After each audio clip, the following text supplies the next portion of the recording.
जय श्री कृष्णा। राधे राधे दोस्तों।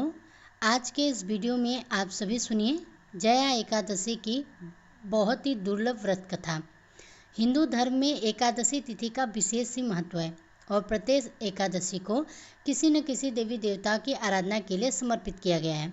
माघ माह के शुक्ल पक्ष में आने वाली एकादशी को जया एकादशी कहा जाता है। यह एकादशी मोक्ष प्रदान करने वाली मानी जाती है और इस दिन व्रत करने से सभी प्रकार के पापों से मुक्ति मिलती है। इस व्रत को करने से व्यक्ति भूत प्रेत योनि से बचता है और उसे स्वर्ग की प्राप्ति होती है। पुराणों में इस एकादशी के महत्व का विशेष उल्लेख भी मिलता है।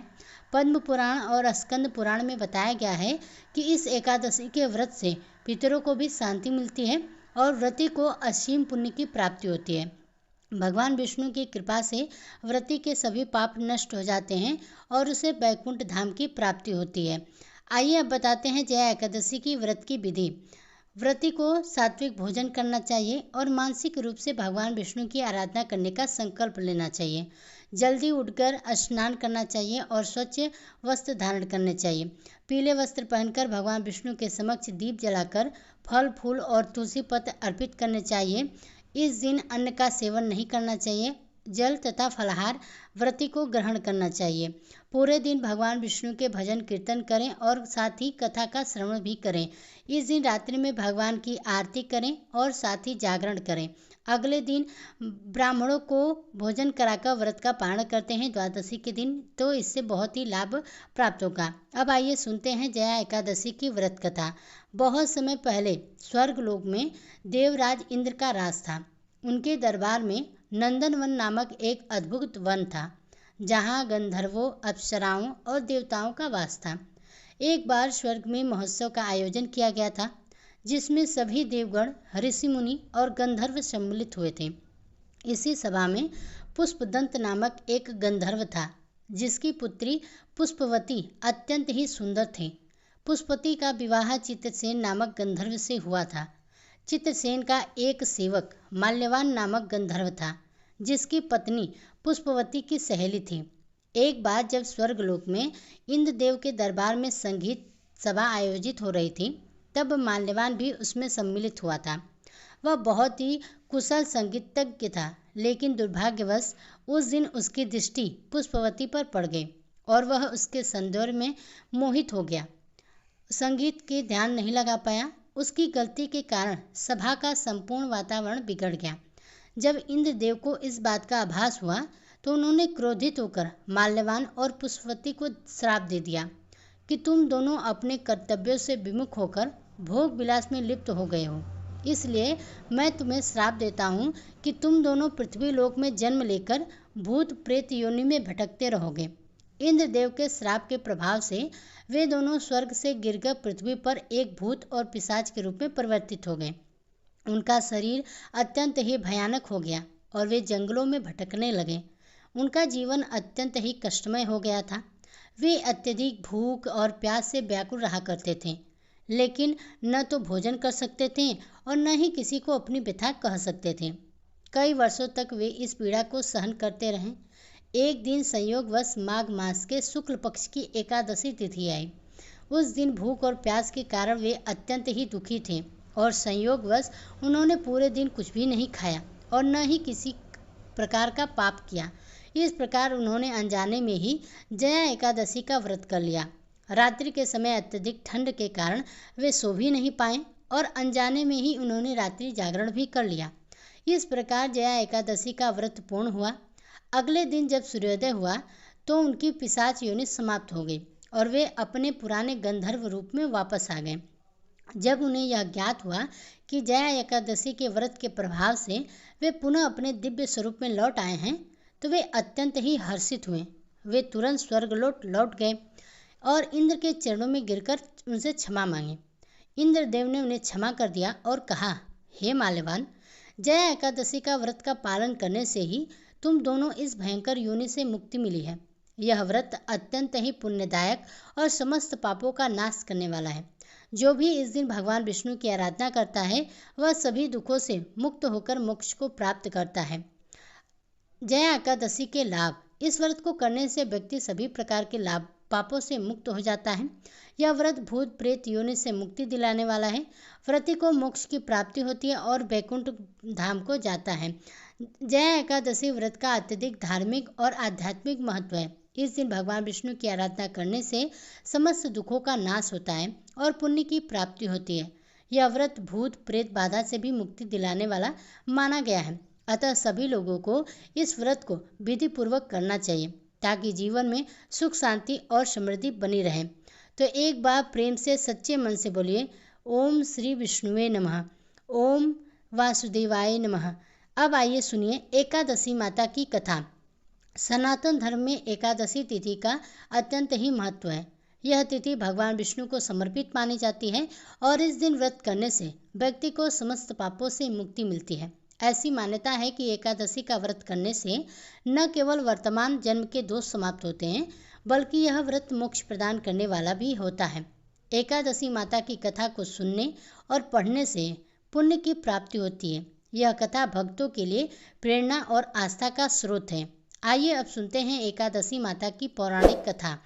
प्राचीन काल की बात है, जब अधर्म और असुर प्रवृत्तियों का अत्यधिक प्रभाव बढ़ गया था। पृथ्वी पर चारों ओर पाप और अनाचार का बोलाबाला था। तब दानवों का एक अत्यंत ही बलशाली राजा था जिसका नाम था मुर। वह बहुत ही क्रूर और दुष्ट प्रवृत्ति का था। उसने अपने बल से सभी देवताओं को पराजित कर दिया था, स्वर्गलोक पर भी अधिकार कर लिया था। इससे घबराकर देवताओं ने भगवान विष्णु की शरण ली और उनसे विनती की कि हे भगवान, इस दुष्ट दैत्य मुर के अत्याचार से हम सभी त्रस्त हैं। इसका विनाश किए बिना हम सभी को शांति नहीं मिलेगी। कृपया इसका संहार करें और हमें भय से मुक्त करें। देवताओं की प्रार्थना को सुनकर भगवान विष्णु ने उन्हें आश्वासन दिया और वे स्वयं इस असुर का वध करेंगे। भगवान विष्णु ने दैत्यों के युद्ध करने के लिए चक्रा युद्ध रूप धारण किया और सीधे मुरमुरासुर के नगर चंद्रवती में पहुँचे। वहाँ उन्होंने मुरासुर को युद्ध में के लिए ललकारा। दैत्य मुर को यह जब पता चला कि स्वयं भगवान विष्णु उनसे युद्ध करने आए हैं, तो वह अत्यंत ही क्रोधित हो गया। उसने अपनी विशाल सेना के साथ भगवान विष्णु पर आक्रमण कर दिया। यह युद्ध कई वर्षों तक चला। भगवान विष्णु अपनी गदा, चक्र और तलवार से दैत्यों का संहार करते रहे, लेकिन मुरासुर की शक्ति भी कम ही नहीं हो रही थी। अतः भगवान विष्णु को कुछ समय के लिए विश्राम की आवश्यकता हुई। वे एक गुप्त गुफा में चले गए और योग निद्रा में लीन हो गए। मुरासुर को जब यह ज्ञात हुआ कि भगवान विष्णु विश्राम कर रहे हैं, तो उसने इस अवसर का लाभ उठाने का निश्चय किया। उसने गुप्त रूप से गुफा में प्रवेश किया और भगवान विष्णु पर हमला करने के लिए आगे बढ़ा। जैसे ही मुरासुर ने भगवान विष्णु पर आक्रमण करने का प्रयास किया, तभी भगवान के शरीर से एक दिव्य शक्ति प्रकट हुई। यह शक्ति एक अत्यंत तेजस्वी देवी के रूप में प्रकट हुई थी। देवी का स्वरूप अत्यंत ही अद्भुत था। वे तेजस्वी आभा से युक्त थीं। उनके हाथों में शस्त्र थे और उनका मुख क्रोध से भरा हुआ था। जैसे ही मुरासुर ने देवी को देखा, वह घबराकर पीछे हट गया, लेकिन देवी ने बिना विलंब किए अपने दिव्य अस्त्रों से उस दुष्ट असुर का वध कर दिया। जब भगवान विष्णु योग निद्रा से जागे, तो उन्होंने देवी को देखा और प्रसन्न होकर उनसे पूछा कि हे देवी, आप कौन हैं जिन्होंने मेरे शत्रु का वध कर दिया है। तब देवी ने उत्तर दिया कि हे प्रभु, मैं आपकी ही शक्ति हूँ। जब आप योग निद्रा में थे, तब आपके शरीर से मेरा प्राकट्य हुआ और मैंने उस दुष्ट असुर का वध कर दिया। मैं भक्तों को मोक्ष प्रदान करने वाली और समस्त पापों का नाश करने वाली हूँ। मुझे एकादशी माता के नाम से जाना जाएगा। जो भी भक्त श्रद्धा और विश्वास के साथ मेरा व्रत करेगा, उसे समस्त पापों से मुक्ति मिलेगी और वह मोक्ष को प्राप्त करेगा। तो दोस्तों, यह थी जया एकादशी की व्रत कथा और एकादशी माता की कथा। अगर पसंद आई हो तो वीडियो को लाइक कीजिए। किसी गांव में एक ब्राह्मण अपनी पत्नी के साथ 4 धाम की यात्रा पर गए हुए थे। वहां पर उनके साथ दुर्घटना हो गई और उस दुर्घटना में वह मृत्यु को प्राप्त हो गए। जब ब्राह्मण और ब्राह्मणी की मृत्यु का समाचार गांव में पता चला, तो गांव के सभी लोगों को बहुत ही दुख हुआ। और जब ब्राह्मण और ब्राह्मणी की बेटियों को उनके माता पिता की मृत्यु का समाचार प्राप्त हुआ, तो वे दोनों बेटियां बहुत ही रोने लगीं और बहुत ही ज़्यादा दुखी हुईं। उस बेटियों को उम्र कहीं 9-10 बरस की रही होगी। तब गांव के सरपंच ने ब्राह्मण की दोनों बेटियों को जो आश्वासन दिया कि बेटियां, अब रोज़ तुम्हारे घर गांव से आटा, दाल, तेल, घी, गुड़, चीनी आ जाया करेगा, जिससे तुम अपना गुजारा करो। तुम्हें चिंता करने की कोई ज़रूरत नहीं है। भगवान ने तुम्हारे माता पिता को तुमसे छीन लिया है, इसका हमें भी दुख है, लेकिन हम सब गांव वाले हमेशा तुम्हारी मदद किया करेंगे। पहले के ज़माने में लोग ब्राह्मण को सीधा दिया करते थे। सीधे में आटा, दाल, गुड़, तेल, चीनी सभी सामान होता था। इस तरह गांव के हर घर से ब्राह्मण की दोनों बेटियों को खाने पीने का सामान भिजवाया जाने लगा। इस तरह दोनों बेटियों की गुजर बसर आराम से चलने लगी। ब्राह्मण की छोटी बेटी बड़ी ही धार्मिक प्रवृत्ति की थी। उसका नाम था पावनी। जब वह 18-19 बरस की हुई तो छोटी बहन पावनी ने देखा कि गांव की औरतें हर एकादशी का उपवास करती हैं, भगवान विष्णु और माता लक्ष्मी का पूजन करती हैं। तो पावनी ने अपने बड़ी बहन से कहा, दीदी, गांव के सभी औरतें हर एकादशी का उपवास करती हैं, भगवान विष्णु और माता लक्ष्मी का पूजन करती हैं और एकादशी का जो महात्म्य और जो कथा कहानियाँ हैं उनको भी सुनती हैं। इसलिए हमें भी हर एकादशी का उपवास करना चाहिए, भगवान विष्णु और माता लक्ष्मी का पूजन करना चाहिए और एकादशी का महात्म्य भी हमें सुनना जरूर चाहिए। बड़ी बहन छोटी बहन से बोली, छोटी, तू ही कर ले, मुझसे तो भूख बर्दाश्त भी नहीं होती। अब छोटी बहन पावनी पूरी श्रद्धा और लगन से एकादशी का व्रत करने लगी और एकादशी के महात्म्य और कथा कहानियों को गांव की औरतों के साथ बैठकर सुनने लगी। इस तरह जो धीरे धीरे समय बीतने लगा, तब एक दिन उनके गांव में काशी बनारस से साधु संतों की एक टोली आई और 10-15 दिन तक वह उसी गांव में रहकर प्रवचन देने लगी। 10-15 दिन बाद जब साधु संतों की टोली वापस तीर्थ यात्रा के लिए प्रस्थान करने लगी तो बड़ी बहन उन साधु संतों की टोली के साथ चली गई।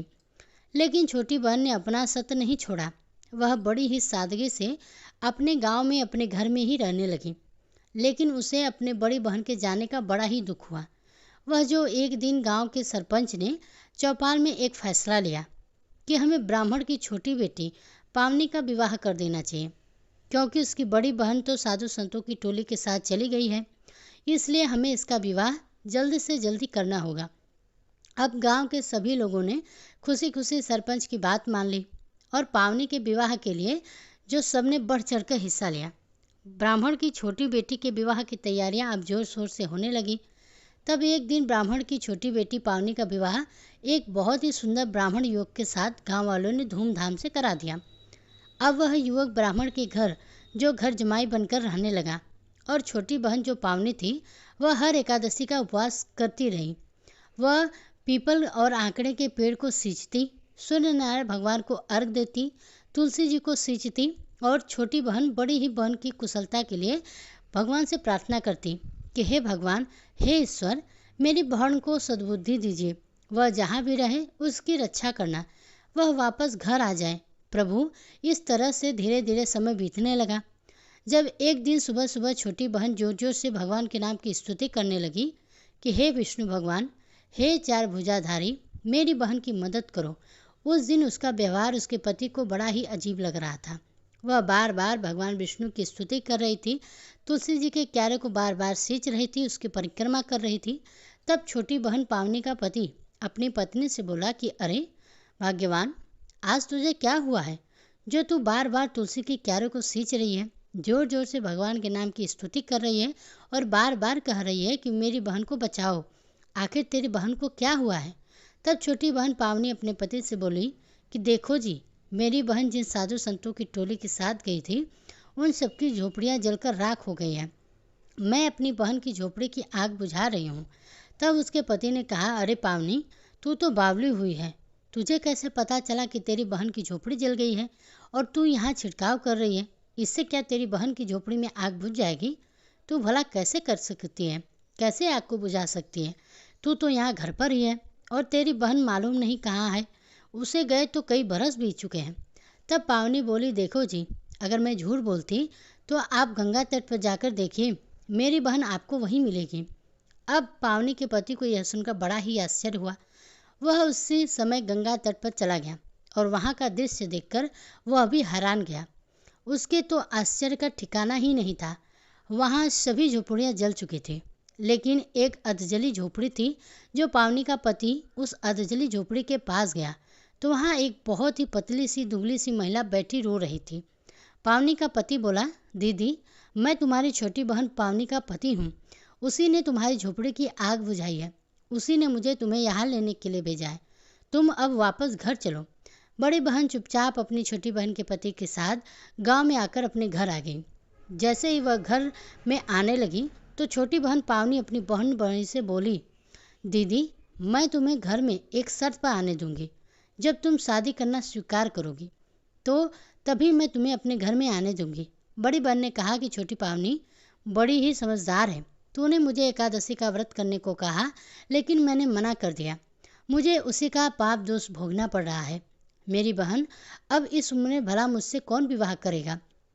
तब छोटी बहन पावनी, जो बड़ी ही समझदार थी और उसने समझदारी भरी बातें की, उसने कहा कि दीदी भगवान सभी को पैदा करते हैं तो उनके लिए जोड़ीदार भी उनके साथ ही इस संसार में भेजते हैं। दीदी आपका भी जोड़ीदार कहीं ना कहीं कुंवारा बैठा होगा। इसलिए दीदी आप अभी वापस जाइए और हमारे गांव में 4 दरवाजे हैं। आप हर दरवाजे पर जाकर देखिए, जो भी भला पुरुष आपको सबसे पहले मिले उसी के गले में वरमाला डाल देना और उसी से विवाह कर लेना। तब बड़ी बहन ने जो पहले दरवाजे के पास गई तो वहाँ से उसे एक कोढ़ी पुरुष मिला। उसके शरीर पर मक्खियाँ भिनभिना रही थी। कोढ़ी का कोढ़ बह रहा था। बड़ी बहन ने उसे देखा तो वह घर वापस आ गई और छोटी बहन पावनी से कहा कि देखो मैं गई थी, लेकिन वहाँ पर एक बहुत ही कोढ़ी जिसका कोढ़ बह रहा था, मक्खियाँ भिनभिना रही थी, वह मुझे दरवाजे पर बैठा हुआ मिला। उसके शरीर पर बुरी तरह मक्खियाँ फैल रही थी। पूरे शरीर पर जगह जगह घाव हो रहे थे, जिससे कि उसका कोढ़ बह रहा था। तब छोटी बहन पावनी बोली, दीदी आप गांव के दूसरे, तीसरे और चौथे दरवाजे पर भी जाइए। उसके बाद बड़ी बहन अब छोटी बहन की बात मानकर वापस गांव के तीसरे और चौथे दरवाजे पर गई। हर दरवाजे पर उसे वही कोढ़ी व्यक्ति बैठा हुआ मिलता। बड़ी बहन ने इसे अपनी किस्मत समझ लिया और उसी के गले में वरमाला डाल दी। तब कोढ़ी पुरुष बड़ी बहन से बोला कि तुमने मुझसे विवाह क्यों किया है? तुम किसी भले पुरुष से भी विवाह कर सकती थी। तब बड़ी बहन बोली कि मेरे ऐसे कर्म कहाँ हैं जो भला पुरुष मुझसे विवाह करता। अब मैं तुम्हारी पत्नी हूँ, तुम्हारी सेवा करके अपने पापों को धोकर उसके बाद जो अपने पापों का प्रायश्चित करूँगी और आपकी सेवा करूँगी। इतना कहकर बड़ी बहन अपने पति के साथ अपने पति के घर आ गई और वह अपने पति की सेवा करने लगी।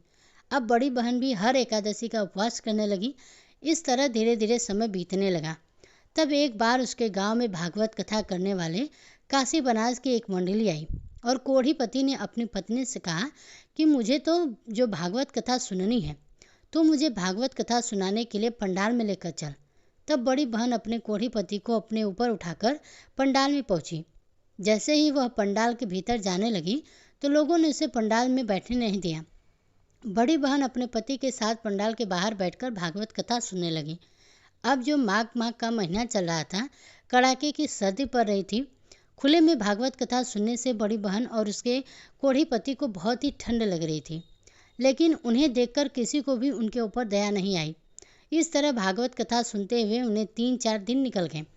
तब 5वें दिन बहुत तेज तेज हवाएं चलने लगीं और हवाओं के साथ बरसात भी होने लगी। बड़ी बहन और उसका कोढ़ी पति पूरे बारिश में भीग गए थे। तभी बड़ी बहन ने अपने पति से कहा कि सुनो जी, बहुत तेज बरसात हो रही है, हमें वापस अपने घर चलना चाहिए। लेकिन तब बड़ी बहन का कोढ़ी पति बोला कि नहीं नहीं भाग्यवान, हम दोनों यहीं रहकर भागवत कथा सुनेंगे। बड़ी बहन और उसका पति तप और भागवत कथा सुनने के अटल निश्चय के आगे ऊपर बैकुंठ में भगवान का सिंहासन डोल पड़ा। ब्रह्मा, विष्णु, महेश, इंद्र, वरुण, सूर्य सभी देवता बोले कि मृत्यु लोक में ऐसा कौन है जिसके कठोर तप से हमारा सबका सिंहासन डोल रहा है।